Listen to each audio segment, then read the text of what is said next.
இன்றைக்கு அடுத்த ஒரு புது விஷயம், மின்புலச் செறிவு. மின்புலச் செறிவுன்னு சொன்னா என்ன? எங்களுக்கு ஈர்ப்பு புலச்சரிவுக்கான டெஃபினிஷன் தெரியும். ஈர்ப்பு புலத்துக்குள்ள ஓரலகு திணிவை வைக்கிற நேரம் அந்த திணிவு அனுபவிக்கும் விசை என்று பார்த்தனாங்க ஈர்ப்பு புலச்சரிவுக்கு. அதே மாதிரி தான் இங்கேயும் மின்புலச்சரிவு என்று சொல்லும்போது மின்புலத்துக்குள்ள ஓரலகு நேரேற்றத்தை வைக்கிற நேரம் அந்த ஓரலகு நேரேற்றம் அனுபவிக்கும் விசையத்தான் சொல்ல போறோம் மின்புலச்சரிவுன்னு சொல்லுவோம். மின்புலச்சரிவு, மின்புல வலிமை என்றெல்லாம் இதை சொல்லுவாங்க. சரியா? அப்போ வடிவாக கவனித்துக் கொள்ளுங்க டெஃபினிஷனை. மின்புலத்துக்குள்ள ஓரலகு நேரேற்றத்தை வைக்கிற நேரம் அந்த ஓரலகு நேரேற்றம் அனுபவிக்கும் விசை, அதுதான் மின்புலச்சரிவுன்னு சொல்லி நாங்கள் சொல்லுவோம். அப்ப இங்க மின்புலச்சரிவுன்றது ஒரு காவிக்கணியம், விசையோட சம்பந்தப்பட்ட விஷயம் என்றதால இது ஒரு காவிக்கணியமாக இருக்க போகுது. அப்ப மின்புலச்சரிவை நீங்க சொல்ற நேரம் திசையோட குறிப்பிடணும். ஏனென்றா இது ஒரு காவிக்கணியம் என்று சொல்லியாச்சு. அப்ப எங்களுக்கு இந்த சமன்பாட்டின்படி மின்புலத்துக்குள்ள ஓரலகு நேரேற்றம் ஒரு கூலோம் பிளஸ் ஒரு கூலோமீட்டம். சரியா? அந்த பிளஸ் ஒரு கூலோமீட்டம் அனுபவிக்கும் விசை. நீங்க இதுல இதுக்கான என்னது மின்புலச்சரிவுக்கான தொடர்பு எழுதினோம் என்று சொன்னா E சமன் F இன் கீழ் Q. இந்த F என்றது வந்து மின் விசையாக இருக்க போகுது, இந்த Q என்றது ஏற்றம். ஆகவே ஈனது அலகு என்னன்னு பார்த்தீங்கன்னு சொன்னா F-க்கானது நியூட்டன், Q என்றது ஏற்றம் கூலோம். அப்ப நியூட்டனின் கீழ் கூலோம் அலகு, நியூட்டன் கூலோம் -1. நாங்கள் இன்னொரு அங்கால ஏற்றப்பட்ட தட்டுக்கள் என்று பார்க்கல E சமன் V இன் கீழ் D என்ற ஒரு தொடர்பு கொண்டு பார்ப்போம். மின்புலச்சரிவு சமன் மின் அழுத்தத்தின் கீழ் அந்த தட்டுக்களுக்கு இடைப்பட்ட தூரம் D. அப்போ இங்கே V என்று வரும்போது அழுத்தம் வோல்டேஜ் கேபிட்டல் V, D வந்து அந்த தட்டுக்களுக்கு இடைப்பட்ட தூரம், அப்போ மீட்டர் -1 வோல்ட் மீட்டர் -1 என்ற ஒரு இன்னொரு அலகும் இருக்கு. சரியா? இது நாங்கள் அடுத்தடுத்த பகுதிகளில் பார்ப்போம். அப்போ இந்த டெஃபினிஷனின் படி எனக்கு கிடைச்ச சமன்பாடு E சமன் F இன் கீழ் Q. ஆகவே அலகு நியூட்டன் கூலோம் -1 என்ற அலகு மின்புலச்சரிவுக்கான அலகாக காணப்படும்.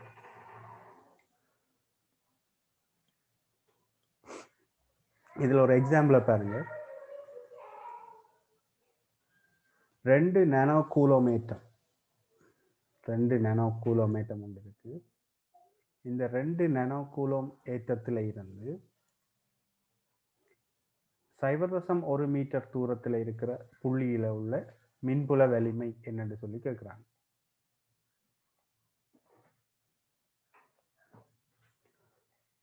அப்ப மின்புல வலிமை அல்லது மின்புலச்சரிவு சம்பந்தமா கேள்வி கேட்டா எங்களுக்கு தெரியும் என்ன கேட்குற அந்த புள்ளியில ஓரலகு நேரேற்றத்தை நாங்கள் வச்சு பார்க்கணும்.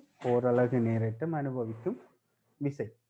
அப்போ இங்கே என்ன செய்ய போகுதுன்னு சொன்னால் இந்த +2 நானோ கூலோம், நானோன்னு சொன்னால் உங்களுக்கு தெரியும் 10⁻⁹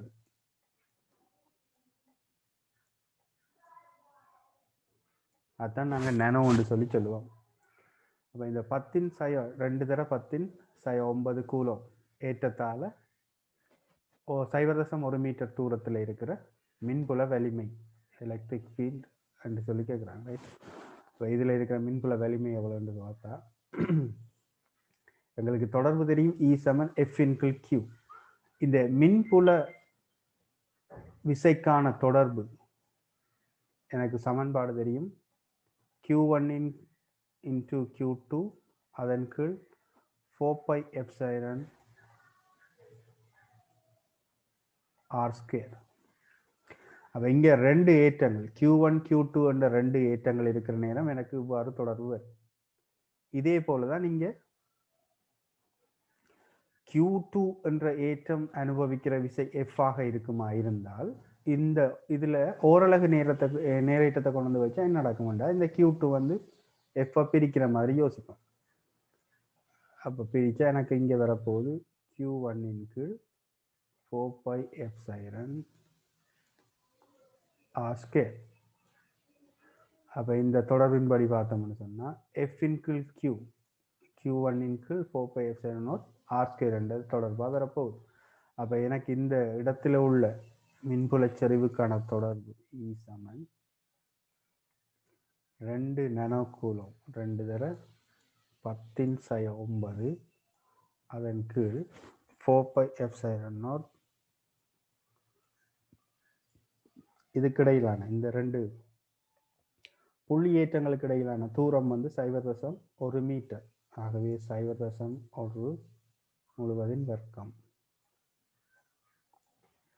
ஆகவே இதில் இருந்து நாங்கள் துணியக்கூடிய மாதிரி இருக்கும்.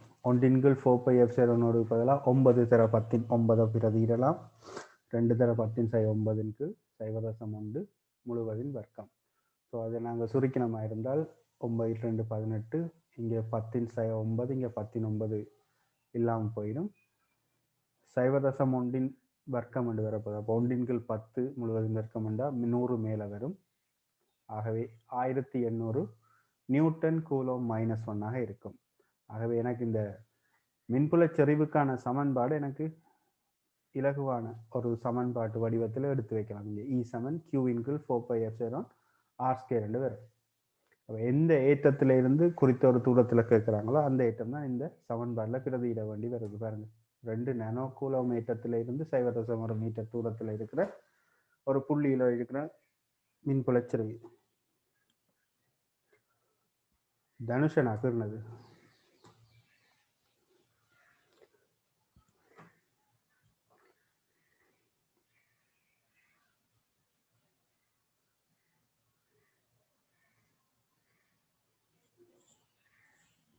அப்ப இதுல பாருங்க, நீங்க மின்புல செறிவினது திசையை குறிக்கணும். இப்ப இரண்டுமே பிளஸ் ஏற்றம்ன்றதால இந்த 2 நானோ கூலோம் வந்து இவருக்கு ஒரு தள்ளுகை விசையை கொடுக்கும். அதே மாதிரி இவரும் இந்த திசையில தான் மின்புலச் செறிவும் காணப்படும். இந்த புள்ளியில கேட்டதால இந்த புள்ளியில இருக்கிற மின்புலச் செறிவினுடைய திசை வந்து இந்த பக்கத்துல காணப்படும்.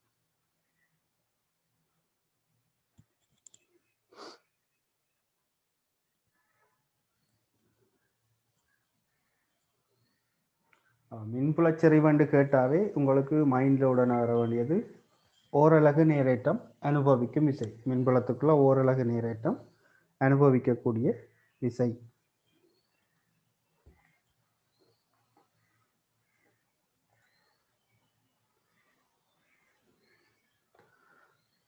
ஓகே, இதே மாதிரி ரெண்டாவது உதாரணம் ஒன்று பார்ப்போம். இப்போ இதில் உங்களுக்கு 3 ஏற்றங்கள் தரப்பட்டிருக்கு. 2 + 2 மைக்ரோ கூலோம் ஏற்றம் ஒன்றும் இதில் தரப்பட்டிருக்கு. அதே மாதிரி +12 மைக்ரோ கூலோம் ஏற்றமும் தரப்பட்டிருக்கு. அதே மாதிரி -8 மைக்ரோ கூலோம் ஏற்றம் தரப்பட்டிருக்கு. ஸோ இப்படி குறித்த ஒரு தூரத்தில் இந்த 3 ஏற்றங்களும் வைக்கப்பட்டிருக்கு. இப்போ கேள்வி என்னன்னு சொன்னால், ஒவ்வொரு ஏற்றத்தில் இருந்தும் குறித்த ஒரு தூரத்தில் 50 சென்டிமீட்டர் தூரத்தில் இருக்கிற இந்த புள்ளியில உள்ள விளையுள் மின்புலச் செறிவு என்று கேள்வி கேட்கிறாங்க.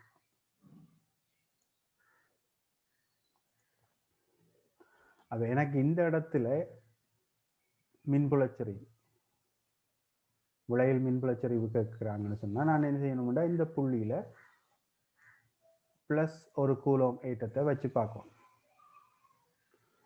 இந்த இடத்துல +1 கூலோம் ஏற்றத்தை வச்சு பார்த்தால்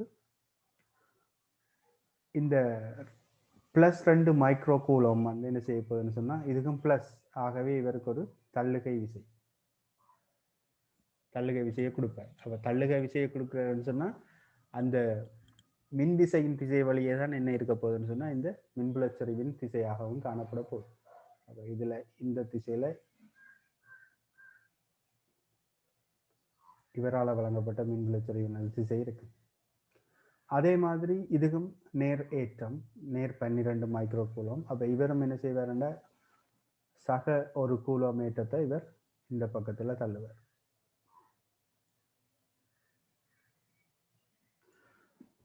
இது 2 மைக்ரோ கூலம் ஏற்றத்தால் வழங்கப்பட்ட மின்புலச்சரிவாக இருக்க போகுது. அதே மாதிரி 12 மைக்ரோ கூலம் ஏற்றத்தால் மின்புலச்சரிவின் திசை இந்த பக்கம். இதுல வைக்கப்பட்டிருக்கு மறையேற்றம். மறையேற்றம் நேரேற்றத்தை என்ன செய்யணும்னு சொன்னா கவரும். ஆகவே இங்க ஒரு கவர்ச்சி விசை மாதிரி மேல் நோக்கி இருக்க போகுது.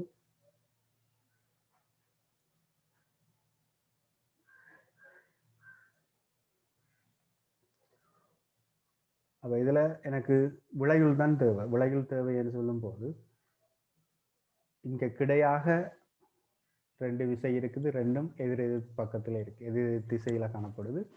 ஒரே ஒரு நிலைக்குத்து விசை வந்து இதுல காணப்படுது. அப்ப எனக்கு தேவையானது விளையுள். விளையுள் தேவைன்னு சொன்னா நான் என்ன செய்யணும்னா இந்த 2 கிடை மின்புலச்சரிவுகளையும் கண்டு அதுல பெருமானம் கூடினதுல இருந்து பெருமானம் குறைஞ்சதை கழிச்சு போட்டு பிறகு மிச்சமா இருக்கிற விசைகளுக்கு விளைவில் காணணும்.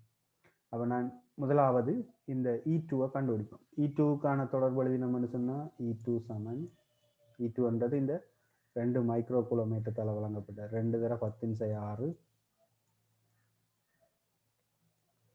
அதன் கீழ் 4πε 50 தர 10⁻². ஏன் 10⁻²ன்னு சொன்னா இது சென்டிமீட்டர்ல இருக்கு. ஆகவே மீட்டருக்கு மாத்திரத்துக்கு 10⁻² முழுவதின் வர்க்கம். ஸோ இதை நாங்கள் சுருக்கலாம். இதை சுருக்கினா எனக்கு 1 4πε பதிலாக 9 தர 10⁹ போடலாம். இங்கே 2 தர 10⁻6 இது 50, இது 10⁻². 50/100 2 1/2 முழுவதும் இருக்கோம்னா 1/4 மேலே 4 பெருக்கப்பட போகுது.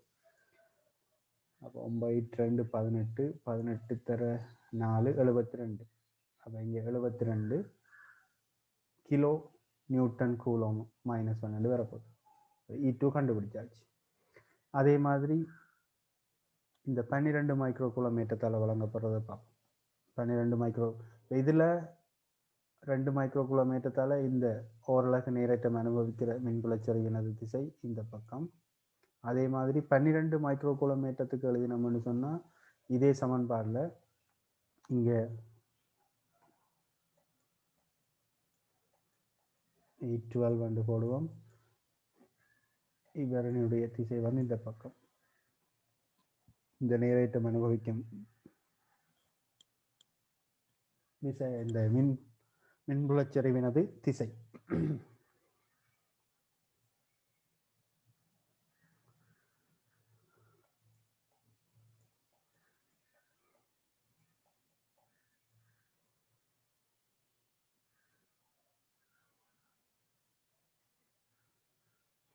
இதுவும் 50 சென்டிமீட்டர்.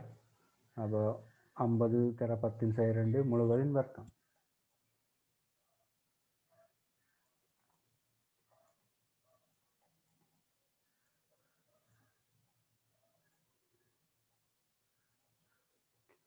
ஸோ இதில் இருந்து நாங்கள் E12 கண்டுபிடிக்கலாம். 9 தர 19 தர 4 12 48.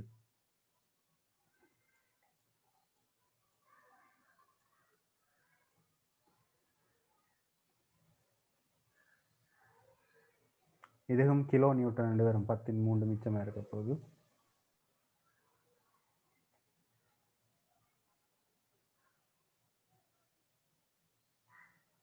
ஸோ 432 கிலோ நியூட்டன்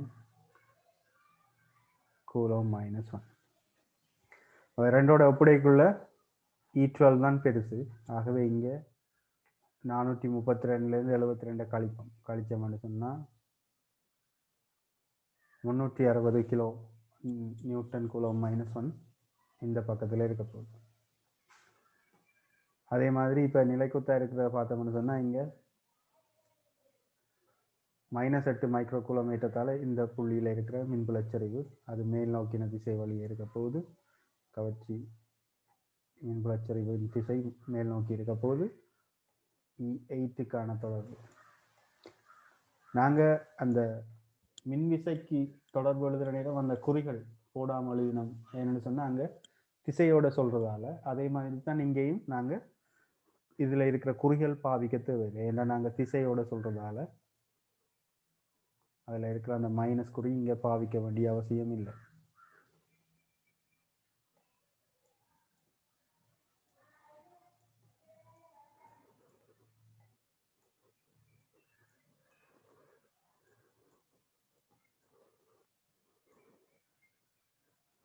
ஸோ இதை நாங்கள் சுருக்கினா எங்களுக்கு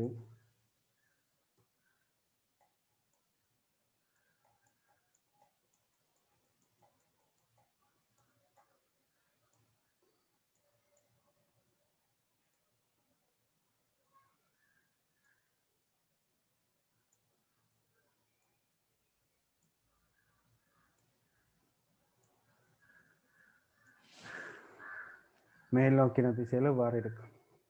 அப்போ 2 விசைகள், ஒன்று இடஞ்சுழி போக்கில் இடது பக்கமாகவும் ஒன்று நிலைக்குத்தாகவும் இருக்குது. ஒன்று செங்குத்து. ஆகவே இதுக்கு உங்களுக்கு இப்போ விளைவில் காண தெரியும். பைதகரஸ் தேற்றத்தை பாவிச்சமாக இருந்தால் விளைவில் காணக்கூடியதாக இருக்கும். இந்த பெருமானம் 360 கிலோ நியூட்டன் கூலம் -1.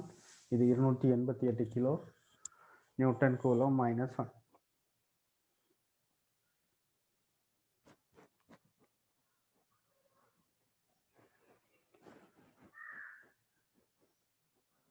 ஸோ விளைவில் வந்து இந்த திசையில் இதில் இந்த படத்தில் காட்டப்பட்டிருக்கிற மாதிரி இந்த திசையில் விளைவில் மின்புலச்சரிவு காணப்படும். அப்போ நீங்கள் விளைவில் சொல்கிற நேரம் கட்டாயம் கிடையாச்சோட எவ்வளவு கோணத்தை ஆக்குதுன்னு சொல்லி அந்த பையையும் நீங்கள் கண்டுபிடிச்சு கொடுக்கலாம். ஸோ இதில் நீங்கள் tan பை சமன் எதிர்பக்கத்தின் கீழ் அயல் பக்கம்.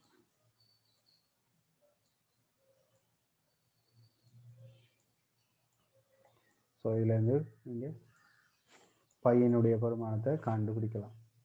ஸோ இதில் உங்களுக்கு டீட்டா கண்டுபிடிச்சி சொல்லியிருக்காங்க. நீங்கள் வேணுமெண்டா செய்து பார்க்கலாம். இதை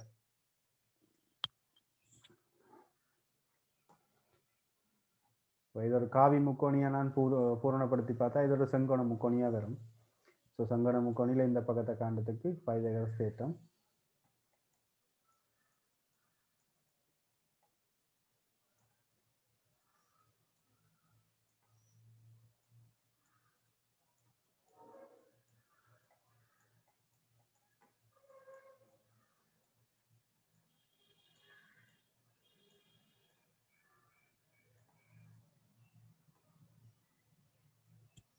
ஸோ சுருக்கி பாருங்க, இந்த இதில் தரப்பட்டிருக்கிற இந்த ஆன்சர் வருதாண்டு 461 கிலோ நியூட்டன் கூலம் -1.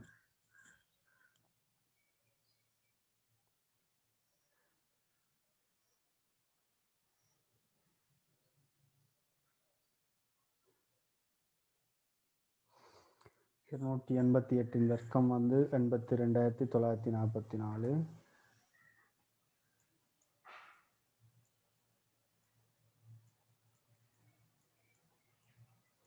அதே மாதிரி 360 வர்க்கம்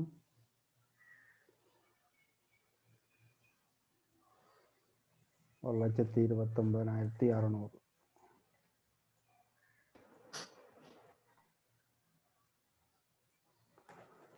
அந்த கிலோவினுடைய வர்க்கத்தை வெளியில் எடுத்தா கிலோ.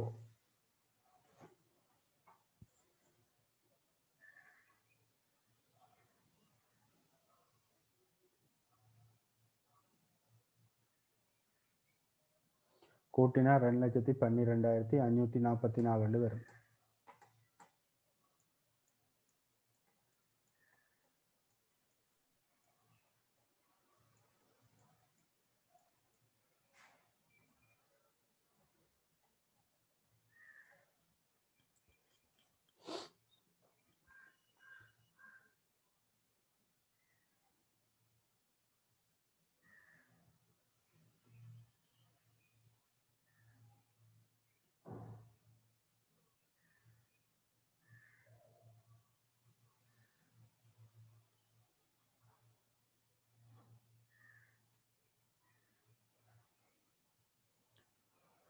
ஸோ ஆன்சர் 461.0249 வருது. ஆகவே இதில் மட்டம் தட்டி தந்துக்கிறாங்க அண்ணளவு பெருமானம்.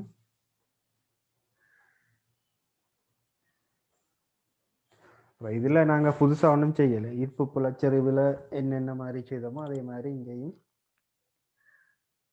நாங்கள் கேள்விகளை செய்கிறோம். அங்கே கவர்ச்சி விசை மட்டும் காணப்பட்டது, இங்கே தள்ளுகை விசையும் இருக்க போகுது.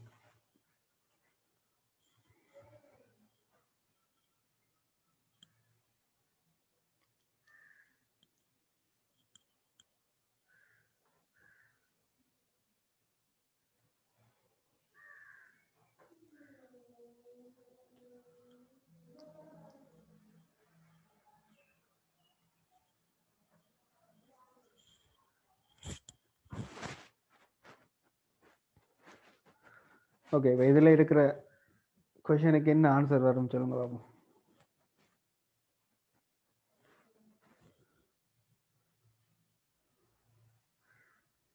நாலு சமனான ஏற்றங்கள் வந்து சதுரத்தினுடைய உச்சிகளில் வைக்கப்பட்டிருக்கு. ஒவ்வொரு பக்க நீளமும் 20 சென்டிமீட்டர். சதுரத்தினுடைய மையத்தில் இருக்கிற மின்புலச்சரிவு அதனுடைய பெருமானம் என்னன்னு கேட்குறாங்க. என்னவா இருக்கும்? சதுரத்தினுடைய மையத்தில் இருக்கிற மின்புலச்சரிவு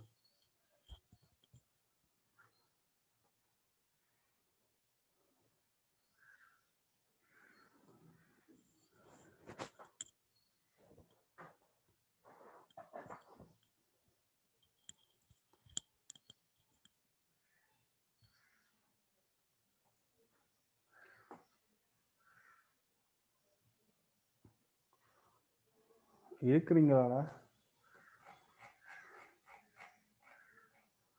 இதுக்குரிய ஆன்சரை சொல்லுங்க பாப்போம். இருக்கும் சார். சதுரத்தினுடைய மையத்தில் இருக்கிற மின்புலச்சரிவு பெருமானம் என்ன? ஒவ்வொரு உச்சிலையும் 4 மைக்ரோ கூலோம் ஏற்றம் வைக்கப்பட்டிருக்கு.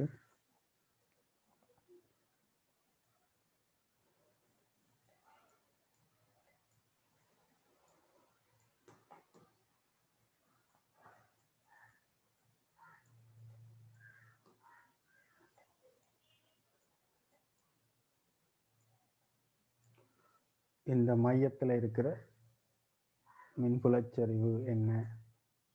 ஒவ்வொரு பக்க நீளமும் 20 சென்டிமீட்டர்.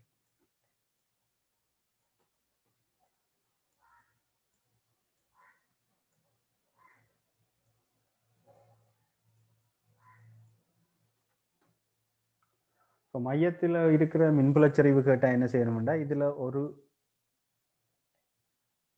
கூலோம் நேரேற்றம் இருக்கிற மாதிரி யோசிச்சா ஒவ்வொரு உச்சியிலையும் இருக்கிற ஏற்றங்களும் வந்து நேரேற்றம். அப்போ ஒவ்வொரு உச்சியில இருக்கிற ஏற்றத்தாலையும் இதில் வழங்கப்படுற மின்புலச்சரிவினது திசை தள்ளுகையாக இருக்க வேண்டும். இதில் இந்த ஏற்றத்தால் வழங்கப்படுற மின்புலச்சரிவினுடைய திசை வந்து இந்த பக்கத்தில் இருக்கும். ஏனென்றா இரண்டும் நேரேற்றங்கள் ஒன்றை ஒன்று தள்ளும்.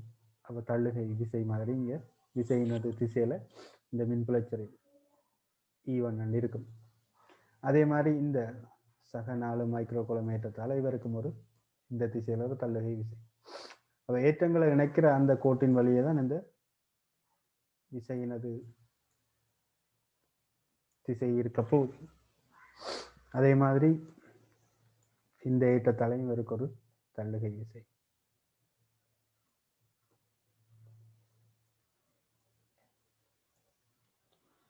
இந்த ஏற்றத்தாலையும் இவருக்கு ஒரு தள்ளுகை விசை. அப்போ இதில் உங்களுக்கு சதுரமண்டு தரப்பட்டிருக்கு. சதுரமண்டு தரப்பட்டிருக்கிறதால உங்களுக்கு தெரியும் இந்த மூலை விட்டங்கள் ஒன்றை ஒன்று என்ன செய்ய போகுது? செங்குத்தாக சந்திக்க போகுது. அதே மாதிரி செங்குத்து இரு சமக்கூறுடம் என்ன? இந்த நிலமும் இந்த நிலமும் சமம், இந்த நிலமும் இந்த நிலமும் கட்டாயம் சமனாக இருக்க போகுது. ஏன்னு சொன்னால் இப்போ இது 92, இது 45, இது 45, இது 45, இது 45, இது கட்டாயம் 90 பாகையாக இருக்கும். சதுரமண்டு தந்துருக்குறாங்க. அப்போ இதில் இது 20 சென்டிமீட்டர், இது 20 சென்டிமீட்டர்னா மூலைவிட்டத்தினுடைய நீளத்தை கண்டுபிடிக்கலாம். 20 வர்க்கம் சக 20 வர்க்கம் வர்க்கமூலம். இதை வச்சுக்கொண்டு இந்த மூலைவிட்டத்தை கண்டுபிடிக்கலாம். மூலைவிட்டத்தினுடைய நீளத்தை கண்டுபிடிச்சா இங்கே 800 8 வழியில் 20 வர்க்கமூலம் 2 என்று வரும். 20 வர்க்கம் 400, 20 வர்க்கம் 400 800, 2 தர 400, இவ்வளவு சென்டிமீட்டர். இந்த மூலைவிட்டத்தினுடைய மொத்த நீளம் 20 வர்க்கமூலம் 2 ஒவ்வொரு இந்த நீளங்களும் 10 10 வர்க்கமூலம் 2 10 வர்க்கமூலம் 2 சென்டிமீட்டர்.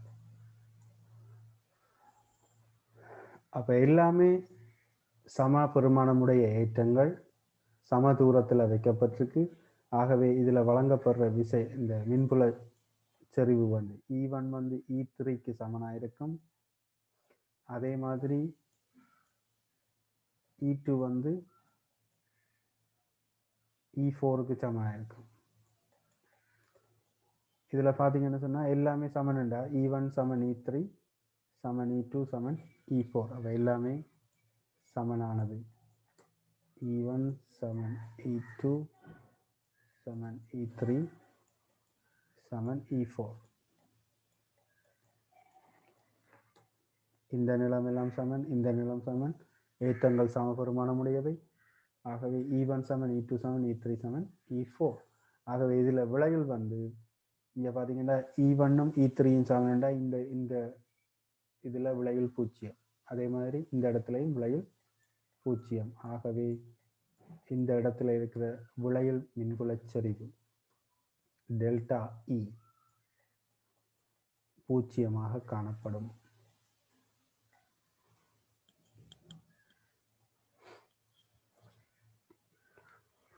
ஸோ இது வரைக்கும் விளங்காட்டி கேட்கலாம்.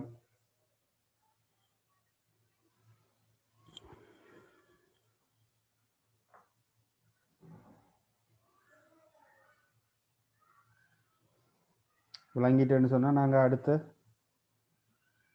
அடுத்ததுக்கு மூவ் பண்ணக்கூடிய மாதிரி இருக்கும்.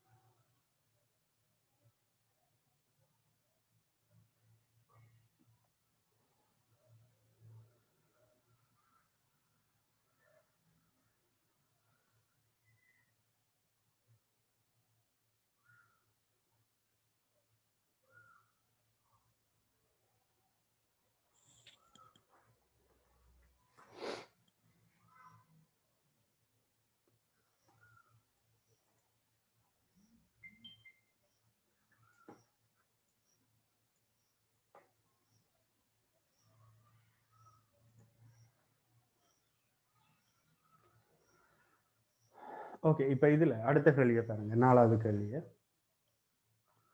3 ஏற்றங்கள் வந்து சதுரத்தினுடைய உச்சிகளில் வைக்கப்பட்டிருக்கு. கேள்வி என்னன்னு சொன்னால் இப்போ A என்ற உச்சியில் இருக்கிற விளைவில் மின்புலச்சரிவு யாது என்ற கேள்வி.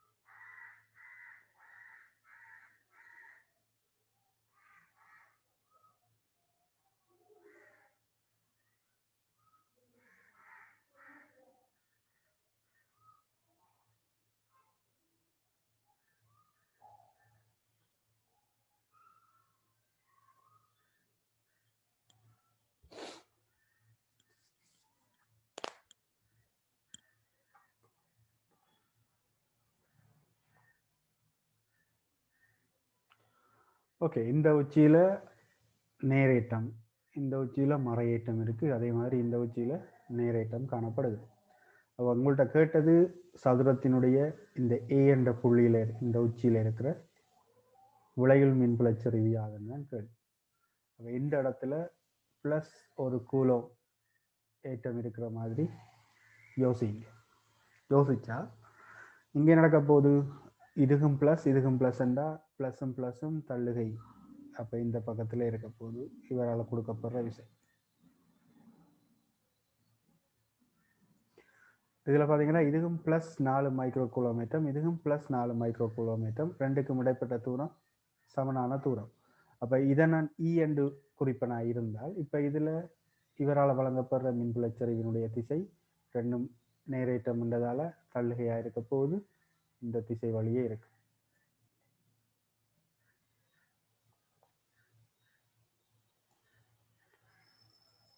அதே மாதிரி மூளைவிட்டத்தின் வழியை பார்த்தோம்னு சொன்னால் இந்த மூளைவிட்டத்தின் வழியை இங்கே இது மறையேற்றம் இது நேரேற்றம் என்றால் மறையேற்றம் நேரேற்றத்தை கவரும். ஆகவே இங்கே கவர்ச்சி